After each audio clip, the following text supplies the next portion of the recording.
Good morning, students. Myself Sarita, your SS teacher. Students, you know that we have completed word meanings, question answers, and extra questions of lesson 1. Today, we are doing exercise of lesson 1, our country India. Our first question is question number A. Write the names of. Write the names of. First one is 4 union territories and their capitals. 4 union territories और उनकी capitals के name लिखने हैं. First one is New Delhi. Its capital is New Delhi. Number 2 is Chandigarh and its capital is also Chandigarh. Number 3 is Lakshadweep. Its capital is Gavrati. Number 4 is Ladakh and its capital is Leh. Second part is 4 neighbors of India and their capitals. India के 4 neighbors यानी पड़ोसी देश और उनकी Capitals. First one is Pakistan. It's capital is Islamabad. Number 2 is Nepal and it's capital is Kathmandu. Number 3 Sri Lanka and it's capital is Colombo. Number 4 is Bangladesh and it's capital is Dhaka. Next question number 3. 2 neighbouring island countries of India. Bharat के 2 पड़ोसी देश जो islands हैं. First one is Sri Lanka and second one is Maldives. Okay. Question number B is fill in the blanks. First one is India is situated in the dash part of Asia.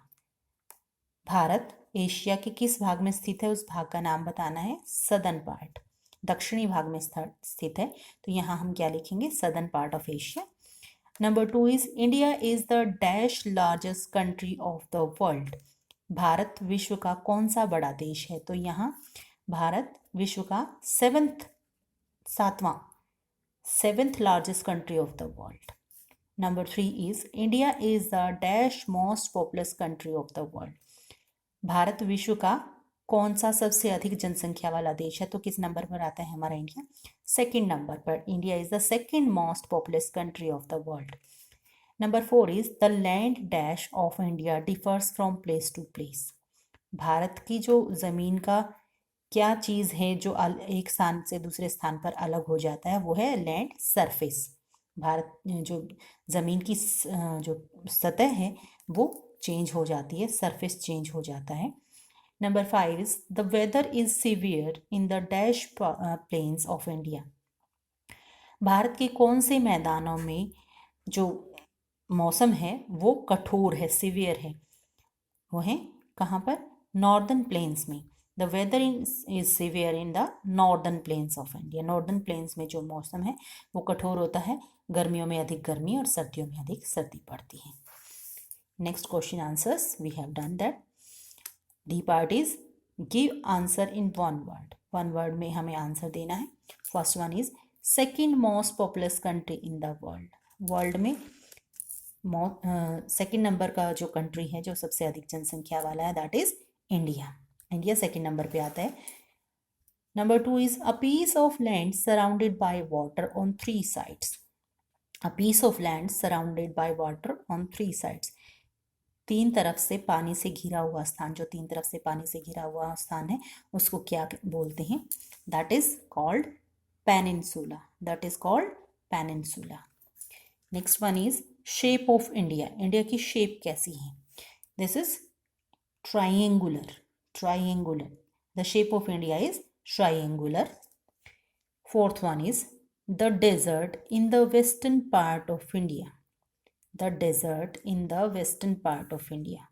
Bharat के पश्चिमी भाग में जो रेगिस्तान है उस रेगिस्तान को क्या कहा जाता है, that is called Thar desert. That is Thar desert. Next one is highest populated state.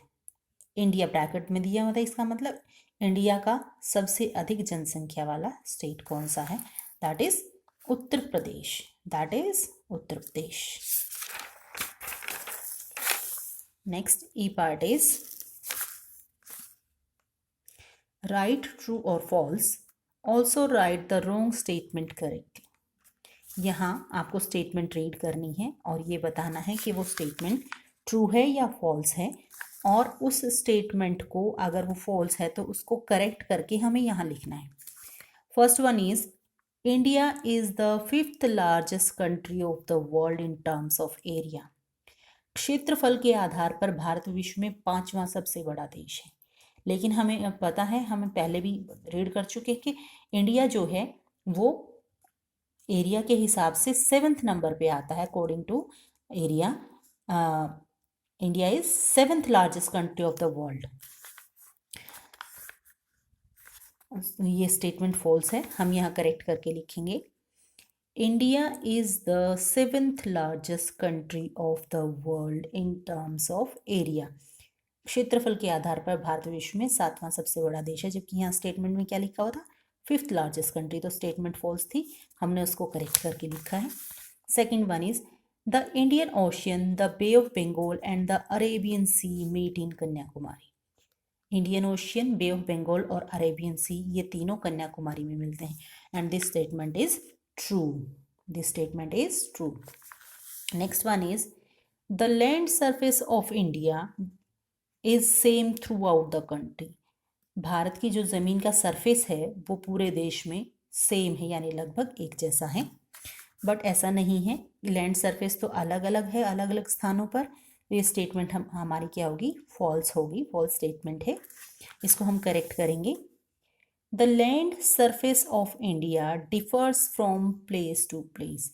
जो इंडिया का लैंड सरफेस है वो एक स्थान से दूसरे स्थान पर अलग अलग है। Fourth one is India has a coast line of more than 10,000 kilometres. India की जो कोस्ट लाइन है वो 10,000 किलोमीटर से भी अधिक है। ये स्टेटमेंट हमारी फॉल्स है, इतनी नहीं है हमारी कोस्ट लाइन, तो यहाँ हम फॉल्स लिखेंगे और स्टेटमेंट को करेक्ट करेंगे। India has a coast line of 7,516.6 kilometre. India has a coastline of 7,516.6 kilometer. And the last one is the Great Indian Desert, Thar, is in the eastern part of India. जो Thar desert है, जिसको great Indian desert भी कहते हैं, Thar desert भी बोलते हैं, वो डेजर्ट भारत के पूर्वी भाग में है, बट थार डेजर्ट जो है इंडिया के वेस्टर्न पार्ट में है, तो इसीलिए स्टेटमेंट क्या है हमारी, फॉल्स है। और स्टेटमेंट को हम करेक्ट करेंगे, the Great Indian Desert Thar is in the western part of India. The Great Indian Desert Thar is in the western part of India. Here our exercise is complete. So I hope you understood. Thanks and have a nice day.